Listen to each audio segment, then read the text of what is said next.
And welcome back, college hockey fans. It's more NCHC here in MNCAA. It's your host, Nick Maxson, back with you with my partner in crime, Max Veech, back with you with another full season with some changes this year, Max. And before we get into what is a jam-packed preseason episode, this is the only episode I'm going to be a part of. So I've relinquished the other episodes with our friends at the CCHA as well as the Big Ten. A lot of changes have happened. You'll be hearing more about those in the coming days, both on the mic side of things, but also personally too. Max, you've had some changes yourself. First of all, man, it's good to see you again. It's been a heck of a summer. Weather's cooling down out there now, but so it's almost hockey season. How you been, my friend? I love the intro. Just you talking about it gets me excited for hockey season. I've just been jazzed ever since the temps in the morning dropped below. I'll say drop below, 60, but I was just up camping a little bit north of Duluth on the Whiteface Reservoir this past weekend, nice. and I was waking up. It was 45 degrees, and I was like, it's a little chilly, but I love it. That just means hockey's coming around the corner. It gets me excited. So, yeah, I'm doing well here. Moved into a new place. Just all the joys of home ownership in a new spot taking over my life currently, but I'm trying to tie those up in the next 2 weeks here and get ready to sit down on Saturday nights and start watching some closeout games of some of these series and Hockey Friday as well. But I want to see a couple more sweeps out of UMD this year, not getting swept. So, but yeah, how are you? I'm good, man. It's going to be a busy fall. We'll put it that way. That's probably about as much I can say right now. But with that being said, yes, I do in St. Cloud State women's. Also signed on with Midcoast Sports as a freelance role. Still yet to really know exactly what that's going to look like, but some other things as well coming down the pipeline. I'm really excited. Speaking of excitement here, Max, it is almost time to get the college hockey season rolling. So I want to start this way. We're going to break it down. Let's first take a macro view. We're going to go outside into the SpaceX realm view of college hockey, and then go into the NCHC conference, and then into our two squads, the Huskies as well as the Bulldogs. Kind of go from there. So start big and then narrow it down, because there's a lot to talk about, really. First of all, we'll start with the USCHO preseason poll, Max, because this is interesting. For those who said the Big Ten was the best college hockey conference in the country, may need to take a look at this. 8 of the 9 squads, yes, 9, as Arizona State joins the NCHC officially this season, are ranked in the preseason top 20, Max. That's pretty insane, but shows you the strength and the respect the conference is getting right before the puck drops in the first game. Yeah, 9 of 20. You're talking about almost 50% of that top 20 rankings is all NCHC team members there. And there's a little bit of a caveat asterisk there because they do have 2 tied for 20, so there's technically 21. But I'm going to ignore that because it doesn't fit my narrative. Not the pairwise. We don't have to worry about it just yet. Oh, sorry, the USCHO poll. I'm just ready for it. But yeah, the usual suspects are about where you'd expect them to be. Denver with a ton of returning talent there, national champs reigning in that number 1 spot with by far the most first place votes. Kind of a landslide there, which is rare in college hockey, but not when you have the returning talent that they do and the pedigree and everything else. So I don't want to glaze them too much, but Denver is right where everybody would expect them to be. And then just kind of falls down the line there, almost in the order that they had finished last year. There's a bit of a mix-up like there always is in the middle of the NCHC, but Denver, Nodec, CC, your big group of 4 to 7, and then you've got Arizona State coming in as the 8th highest ranked NCHC member. The only one missing out, as most people probably have guessed at this point, Miami of Ohio. And there's been some big changes in that program as well. So maybe they'll be in there next year. So we'll see how they turn out and what they're able to accomplish on the ice this year.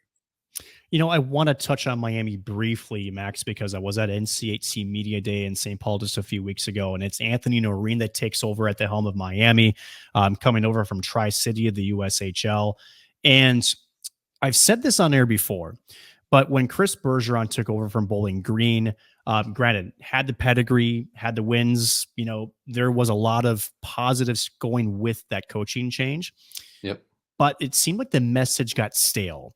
And it was a message to me that, and this is just my personal opinion, that didn't really resonate with that locker room. I'll tell you what, Anthony Noreen is essentially Chris Mayotte 2.0. He's a guy you want to run through a freaking brick wall through. Got to meet him, got to chat with him briefly during media day. Give him a couple of years in Miami. He's going to be, I don't want to say, it's going to be turning over quickly, but he's going to resurrect that program in a couple of years. And I'm going to be on the record saying that already. He made that good of a first impression for me. So they will be back. I would say, he's got quite a few good recruits coming in already, committed. And that just came in right after he signed. It seemed like those names were signing over onto his future rosters there. So I think it will take just a little bit of time there. I'm going to give him his grace and everything else he deserves as a new coach, not only in the league, but of that team. And it's exciting to see the competition level rise in the NCHC, which is tough to say, but it's undoubtedly going to happen. It is, yes. So they'll be back, which is good. Which is also good, Max, as we, again, go into from, shall we say, what do you call it? The space station view. Let's go, under the stratosphere now, because there's been a little bit of discussion about the NCHC preseason poll, which almost mimics what the USCHO poll did. I got it right here. So a lot of it is pretty similar to what we already have. So Denver at number 1, North Dakota number 2, CC at number 3. So we said Chris Mayotte's squad was going to get better, and oh my goodness, have they ever? Oh, yeah. Last year, I really think they got, at least under his watch, the first real good respect nationally that they deserve. They're going to be a force to be reckoned with this year, especially with Caden and Barrico, in between the pipes. St. Cloud again at 4, Omaha at 5. And then maybe some surprises and maybe a spot that Max Veech is going to not agree with. Western Michigan at 6, Minnesota and Duluth at 7, Arizona State at 8, Miami, again, as we talked about, at 9. That's the NCHC preseason poll. Max, we talked about that clump in the middle, right? Really above Miami. And again, this is no disrespect to the Red Hawks, but there's a lot that could flip and flop, and there's really no way to tell beyond those top 3 where those teams could end up. But I do remember you making a comment on how Minnesota Duluth, how in the heck are they 7? And I want to start there because I know that you think they should be higher. I certainly do. And, when you're talking about teams like this, everybody tries to figure out what the floor and what the ceiling is for every one of these teams. So it's kind of a sliding scale. You can see a little bit of overlap, and those top 3 are in your top tier there. I think if you're really going to tier them, it's probably going to be Denver and Nodak in that tier 1, CC in a tier probably by themselves as it stands right now, without any knowledge of how the new guys are going to fare throughout the conference there. And then you've got that mix that we're talking about, and there is a wide range for every one of these teams. And I'll be the first to admit that UMD's range is probably the widest, but that has a lot to do with their talent pool that's coming in. And I can't say enough good things about it, and it seems like neither can anybody else. I think it was College Hockey News or College Hockey Inc. I'm not sure which one it was that had them as the number 1 recruiting class in the country. And they weren't the only ones to say that. So when you're talking about a team that's got the number 1 recruiting class in the country and all these highly touted players and this, that, and the other thing, they're ranked 7th, which is where they finished last year. So they're not going to increase at all. That's insane to me. There's no way that you can legitimately make any sense to me that, oh, you're going to finish exactly where you were with all of this extra talent and number 1, or not number 1, but NHL draft picks and highly touted goaltender and all these different pieces coming in, but your team's not going to get any better or, get any more wins. I don't see that happening. But I can understand, people playing it safe. And, if that means we're the underdog, I will be happily, jumping into that role. I like having a little bit more to fight for. And I think the guys on the team have embraced that, and they're kind of that same mentality right now. And, based on what I've seen, there's been guys at camp or at the facility early this summer, even all year, putting in work for the ones that are able to make it there. And they're looking forward to shutting some people up and turning some heads. So I certainly don't agree with a 7 overall ranking, but I can see why some of the doubters who are maybe a little bit unfamiliar with the names coming in might have dropped them there, and I'm looking to prove them wrong too. I have a bit of a different take on this, Max, only because that's just me and that's what I do, and I just love to wear all your feathers. But it's not that I agree that they should be 7. But is it fair to say that, hey, it's not a indictment on the talent level, because I think we both agree there's a lot of talent there. Yeah. Well, especially, up front in goal. I mean, if there's any team that could rise / catch people's eyes more than Duluth this season, I'd like to know what that team is, honestly. But do you think it's fair to say, hey, there's talent here, but it's still a jump from juniors to college? There's still an adjustment. You just never know what's going to happen. Maybe this whole year it takes them to adjust. Maybe, they do it half a season. So is it more the fact that, it's not that, we don't think that they're talented, but maybe the pollsters out there are just wanting to see it proven? Yeah, I think that's certainly a fair take. You're seeing Max Plant, for example, coming in as what should be a true freshman, a really young guy. It's not something you see in the NCHC all that often, and certainly not something you see at UMD very often. Not that you see a ton of national team development program players coming into UMD anyway, but having that skill, full 4 years, but that's a different right, exactly. But that's something that they're looking forward to, and they're excited to have that kind of a talent to showcase as well. So I do think that size is always going to be a factor, especially in the NCHC with the kind of grueling season that you have to grind out. And UMD has dealt with injuries because, I don't want to say because of smaller players, but like coincidentally, they have had a lot of injuries and smaller players the last couple of seasons, because I think it was 2 years ago, maybe 3, they had a relatively large freshman or underclassmen group come in as well. And they kind of struggled a little bit, especially that first year. So I certainly think that is possible. But some of these freshmen at UMD are coming in. We're talking about 6-footers, and some of them are 180 pounds, and they're not necessarily undersized for college. They might be undersized for the NCHC. So there is going to be a learning curve. I'll give them the grace on that. It is going to be an adjustment that a lot of them are going to have to make in their games, and some of the puck possession things that they've maybe been used to in the past, they're going to have to figure out a new way to get around people instead of going through them. But yeah, I can understand that side of the argument. I'm so sick of trying to be fake optimistic and getting to be really optimistic for a little bit. So I don't blame you. I'm not going to be the guy that's succumbing to negative thoughts until I have to.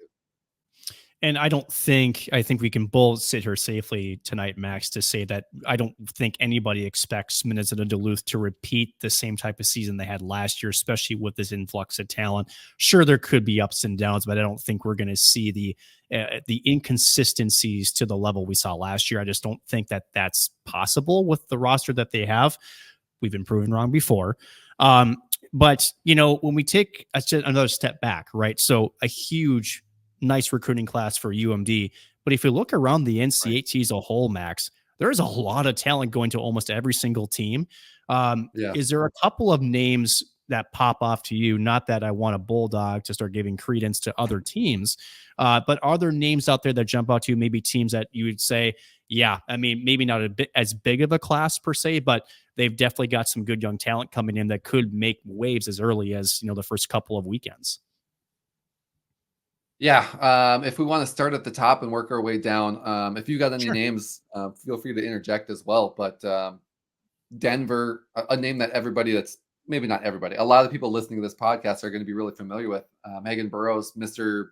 Hockey from Minnesota, came out of Minnetonka. He is going to be also an 18-year-old that's going to have to adjust to some of the size and play styles that are different than what he's experienced so far as well. But he's somebody that could make an immediate impact on that team. I don't expect him to be a first liner going out there and running up the score on people, but I can certainly see him being a key contributor down the line as well. He's got too good of hands to not be a part of that team and figure out a way in David Carl's system there. So the other big one that I wanted to say, another Minnesota transfer, maybe not from youth, but coming from Bemidji, I would say maybe Bemidji's best player last year outside of goaltending, Eric Polkamp, a defenseman that had some experience with David Carl and jumped at the opportunity to go and play for him at the collegiate level there. But as a defenseman, 24 points in 32 games, hard to find that at any level, but in the college levels especially, he's a standout player. I expect him to continue making plays in Denver as well. No doubt. North Dakota. How about those 2 first-round picks? I was in Vegas for, I believe, a Sasha Bover and then EJ Emery, both out of the National Team Development Program. Both those guys highly regarded, as you might imagine, being first-round NHL picks. And let's just say North Dakota last year, I think, really surprised a lot of people. Had an entire defensive core rebuilt, 7 brand new faces, and they did it, Max. And now you're keeping some of that intact, but also now interjecting some youth that are highly skilled up front. EJ Emery, of course, on the back end. This North Dakota squad, I hate to say it, but they're looking pretty balanced in terms of up front and as well as in the blue line. So yes, they're at 2, but it wouldn't shock me if they took the NCHC regular season championship just because of just the skill level that this team has. Totally agree. Yeah, and they're getting, the standard, what's been the standard anyway for North Dakota for what seems like the last 5 years, if not longer. They're getting another goaltender out of the transfer portal, and TJ Semptimelter out of now another NCHC foe, Arizona State, and he's been maybe the cornerstone of their program. I know he's the name that I think of most when I think of the Sun Devils anyway, and coming up on the schedule. So them being able to pluck him away from Arizona State and utilizing him in goal, I expect him to be their number 1 goaltender from the start. And I don't know how many days he's going to have off. I think he'll probably run with the job for probably the duration of the year. But they've got a younger goaltender as well that might be able to sneak in a couple of games there. And then not that we're going to ignore any of the names I've already said, but Max Swanson, USHL Player of the Year last year. Not necessarily a nobody. Going to a team like Nodak, they're pretty stacked. I could see them, and surprising people isn't the right way to put it, but exceeding Denver. I can see Denver having a bit of a sluggish start here to the year, and Nodak having to face some demons that have haunted them in the past. God, we're getting too close to Halloween. I'm trying to avoid as many puns as I can, but. They've had a rough go in the postseason, and with some of these specific NCHC teams, that is just not going in their favor. So any space that they can put between those teams and some of those thoughts is going to go miles for that program. So I totally agree. That could surprise some people. It won't be a surprise to me, but they are one hell of a program, and they've got a lot of talent coming in to back that up. CC, we already know the goaltender spot. That's going to be a no-brainer there. But they also are bringing in Charlie Strobel out of the Minnesota. You've got a ton of other transfers there as well. Ty Gallagher, 3-year starter at BU.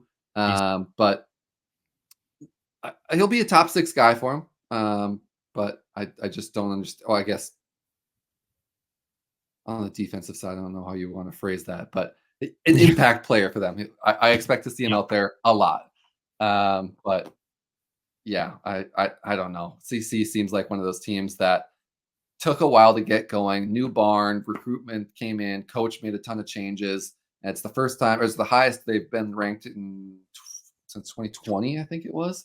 So it's a long time. Nice to see him back up there. I don't want to see him there too long. I'd rather have UMD up there, but good for the program, good for the conference. They've got a lot of things to look forward to as well. CC, I don't want to spend too much time on the Tigers, but man, I mean, when you look at Chris Mayott's system, first of all, when he took over from Mike Havlin, got rid of that, 1-3-1 trap, and it was boring hockey. It was Jacques Lemaire hockey. Let's be honest, right? And he's implementing more of the NHL systems, and I love the additions because really, for CC, what cost them at times last year was just the inability to score. Right? I mean, they've always been good defensively. You've got arguably one of the best goaltenders in the conference as well as the country in Caden Mbarico back there between the pipes. So I'm curious as to what CC could do, because if there's a team that could usurp Denver / North Dakota that maybe the national pundits might not give credence to, it would be CC. So I'm curious to see what they do. And then Max, I want to circle back to Arizona State because you mentioned Semptimelter. Is this a hot take? And I'll say this respectfully. I'll do respect to Arizona State. I think it's going to be a rough go for Arizona State. They were boasting, and I shouldn't say they, but a lot of the media out there were boasting about their 24 wins last year. But if you look at where those wins came from, they have no idea what the gauntlet is that they're about to encroach on. Now, granted, there's only one way to do it, right? Which is to jump headfirst into the swimming pool, which they're going to do this season. But are you expecting them to be better than 8, or do you think that they could also maybe surprise some people? To me, I think they could possibly even finish 9th. I will make a guarantee that they do not finish 9th, which is probably a little bit crazy to say when you lose your goaltender and quite a bit of talent that's been key in the past, and some of those wins are not going to come nearly as easily anymore. But to me, Arizona State, if we're going to equate them to a different college, they're the Penn State of the Big Ten. They have a really weak non-conference schedule in the past anyway. I guess I haven't looked at it too much this year. And then when it comes to, your conference play, you're struggling. You're going to get a couple wins here and there. And they've beat teams like North Dakota. They beat them in the Hockey Hall of Fame game a couple of years ago as well. And it seems like they're always beating one of these teams in those big nationally televised games. But I think running through the gauntlet of the NCHC is going to be a wake-up call for that program. And it is quite a bit different to win a couple of games, offhand or just one-off games at all. And then comparing that to having to do it against these skilled players and these programs week in and week out for months at a time. So travel is going to be a little bit different for them than it has been in the past, a little bit more consistent maybe. But I think they are going to have a bit of a tough time making it. I think their ceiling is probably 6. Like if everything goes well and they have another goaltender that's able to even replicate, not even exceed, replicate what they had last year, I don't think that they're able to climb any higher than 6 in the conference right now. And maybe I'll look like an idiot at the end, but 6 to 9 is where I've got them for their sliding scale. Or sorry, 6 to 8. They're not finishing 9th. I just said that. 6 to 8 is where I have them finishing in the NCHC. But yeah, I'm excited to have them there. I think it's a great barn to go to. I wish UMD was playing them in February instead of, I think they've got early December game, maybe even November. Now that I'm thinking about it, but yeah, I think it'll be a good reprieve for a lot of these cold weather teams that are looking forward to making some trips down there. And they're an exciting team to watch. They play a good style of hockey. It's not something that's going to bore you to sleep, but it's going to be interesting to see how they adapt with the loss of their goaltender and cornerstone there. I agree with that. We have to get to my Huskies eventually. Were you surprised Western Michigan was ranked as in 6? I think, was it, or 7? Were you? Yeah, it was 6. Were you shocked that they were that low in the polls? I kind of was. It just seems like they don't get any of the respect that they deserve. And maybe it's going to be an Arizona State situation or a CC situation when they get this, multi-billion-dollar seemingly new facility built out there. And they get a lot more recruits and television and the cameras look better and this, that, and the other thing. But they've been a good team these last couple of years. They've ran into a buzzsaw when it comes to tournament time, but the coaching is good. They're bringing in good recruits. They just got one hell of a goaltender in Hampton Slukinski that transferred from a different Michigan school down there, despite some of the turmoil that's happening up north. But yeah, they've got the scoring has been there. I think they've been, one of the top 10 teams in the nation the last 4 years in a row in terms of putting the puck in the net. So I don't see that changing, regardless of how many first round picks they lose or national or.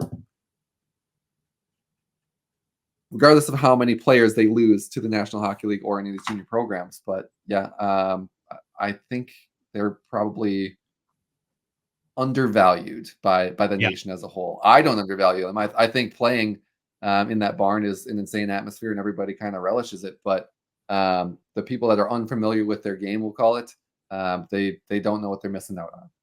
I would 100% agree with that. Omaha to me could go really either way.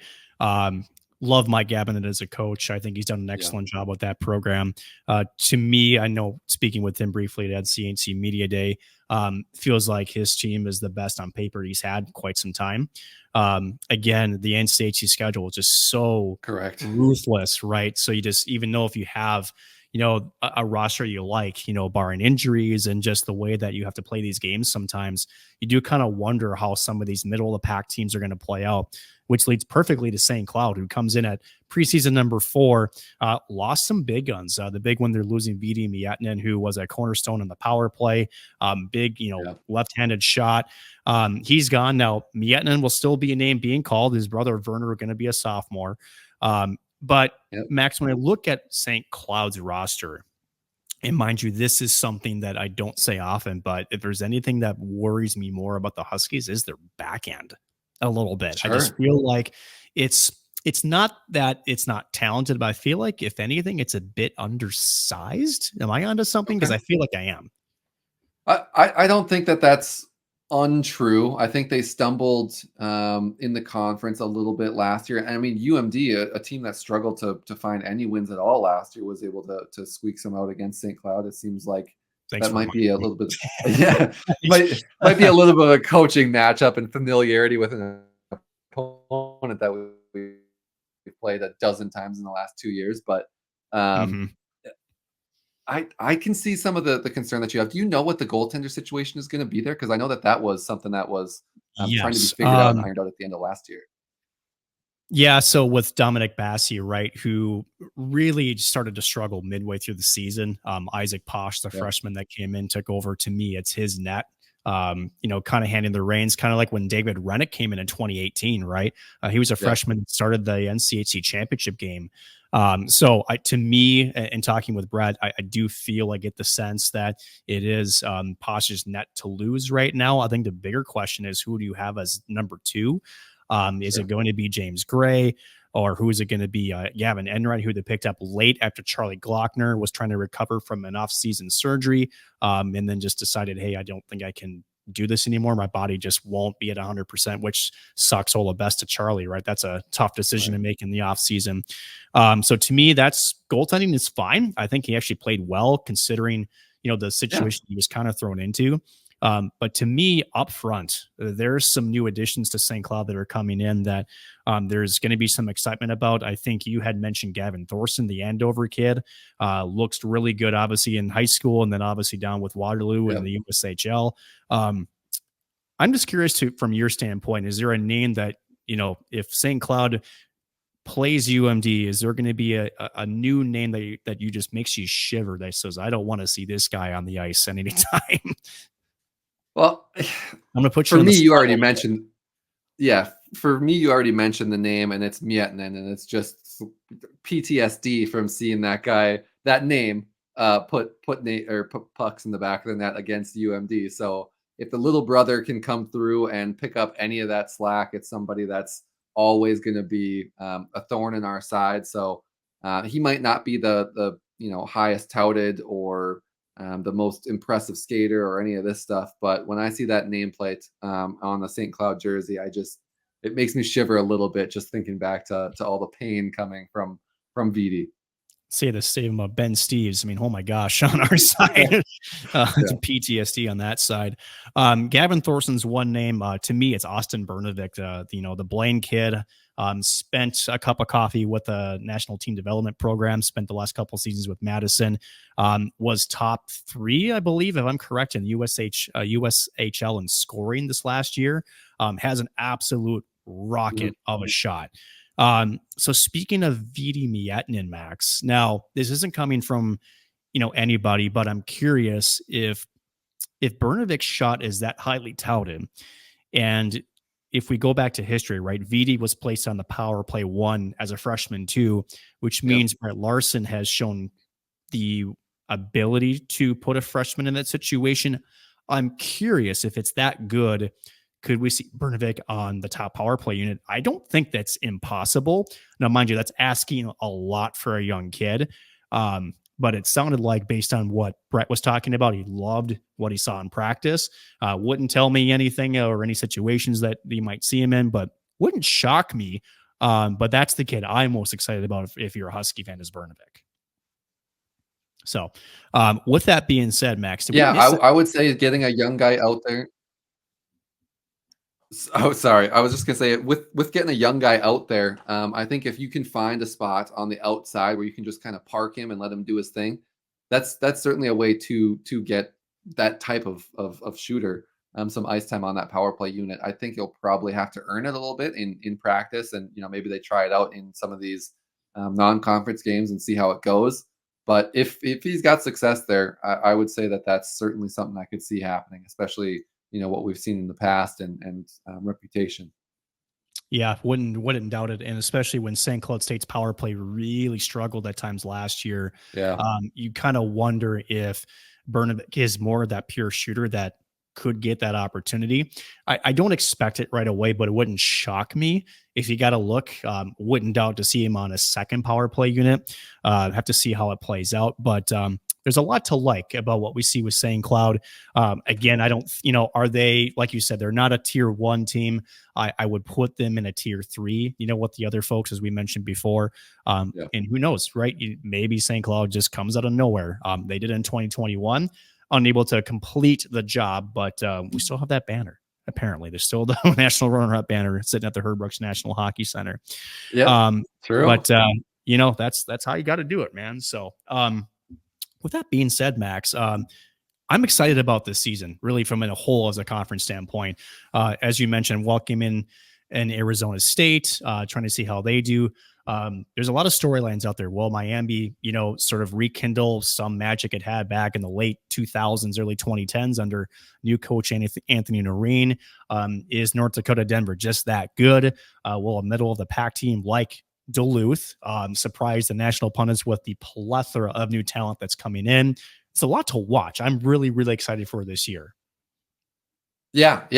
I think it's going to be anybody's game. And that's such a stupid thing to say. I find myself using these cliches over and over again, and I pause and I think about, God, that was stupid, but I can't help but say it. And it really is. In the NCHC, I would not be surprised to see 7 of these teams at the top at the end of the year there, just because, one injury to a key player can derail a season. You saw it at UMD last year. I'm not saying, Dom James would have changed the trajectory of UMD's overall season and how they finished this, that, and the other thing, but it had a massive impact. And then you lose your second center, and they've got nobody to take faceoffs, and end up with like a 420 faceoff percentage, and they're stuck, and they've got Ben Steeves scoring power play goals, and that's all they've got. That's unfair to UMD, the coaching staff, and all the other players there. But that's what it felt like at times. It was really kind of oppressive hockey that other teams were able to execute against UMD because they had so much more puck control. So with that being said, yeah, new talent across the board. Big splashes can be made. Younger guys that might not be highly touted, making a name for themselves, and showing why they deserve the chance, and just taking advantage of their opportunities. I think it's going to be really, really fun, and I'm looking forward to it. I'm specifically for UMD being a homer and everything else that goes with it. A lot of the legacy names, both in the Max and Zam plant, Shagabe, are great to have in that program there, coming from the northern Minnesota or the local area there. But then you've got Ty Hansen kind of fits that as well. But you've got such incredible names from overseas, which isn't super common at UMD. Maybe in the goaltending side it is. And you've got Clayton Knapp, just names. There's 11 freshmen coming in, 12 overall, 1 from St. Cloud. That's going to shake up the roster of UMD, and seeing how that all pans out for them and the rest of the conference is kind of my favorite part of October. And everybody thinks that it's the best sports month of the year, and I have to agree, because not only are you getting your playoff baseball and football is in the full swing of things, but you're getting the NHL coming back and college hockey all at the same time. There's not a night of the week that you're not able to find something exciting on TV. And for me, Friday and Saturday, it's going to be locked in. Come October 5th, I think UMD is kicking off here, and the NCHC, and probably most of these other teams anyway, to kind of really nail myself to a couch and sit down, glue my eyes open, and enjoy every minute of it. You and me both, my friend. It's going to be an exciting season to watch, just about 2 weeks away. So what we'll do is starting next week is we'll do a little bit more of a preview type, episode where I think for St. Cloud, it's an exhibition against the Gophers at home.